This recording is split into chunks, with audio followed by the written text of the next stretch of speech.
So in today's video, I was wanting to discuss the subject of NFTs. An NFT is basically an image, any image. Like right now, I could go outside, take a picture of roadkill, and sell it for any amount I want to on the internet.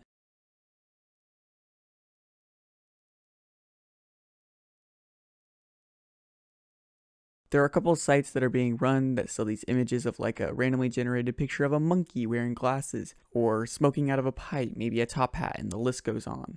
There are these sites that will list these images, and you can trade with the site's own currency. So you'll buy whatever amount of currency that is worth $1. Like if you've seen Earth 2 before, you get the idea. I found this one site called the British Museum. It basically sells artwork based in a museum. I don't know, I don't care.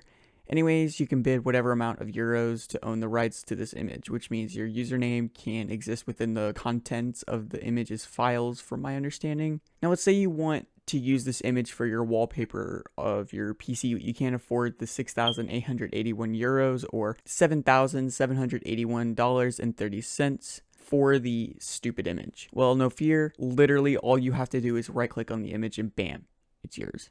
Or at least you get to have it on your PC, then you can print it off or whatever. It's all that simple. The reason I hate these dumbass markets is the way they do things. The owning of virtual things just doesn't work out, mostly because you saw my example earlier, but mostly because they can't function. Just like a lot of these weird ass coin markets, like Save the Kids, which was just a complete scam from the beginning, or any other coin that these celebrities promote, they all end up failing in the end, mostly due to people noticing that the coin ends up losing its worth just like weeks after launch.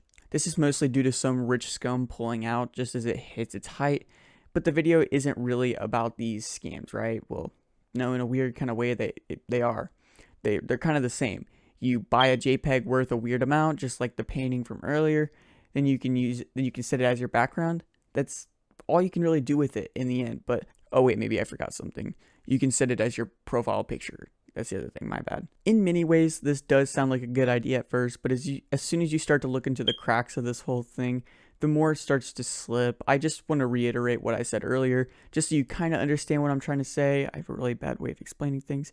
You paid for an image, you would like, just like some weird coin. Then that money goes to the person that has now given you the JPEG or the virtual currency, and bam, you can't do anything with that image or just like that coin that you'd hoped. That's what I'm trying to say. I hate NFTs. They prey upon the gullible and people who aren't really willing to see what is going on. I probably could have explained all of this like way better, but there are definitely way better videos out there that could go into more details about the shadier side of things.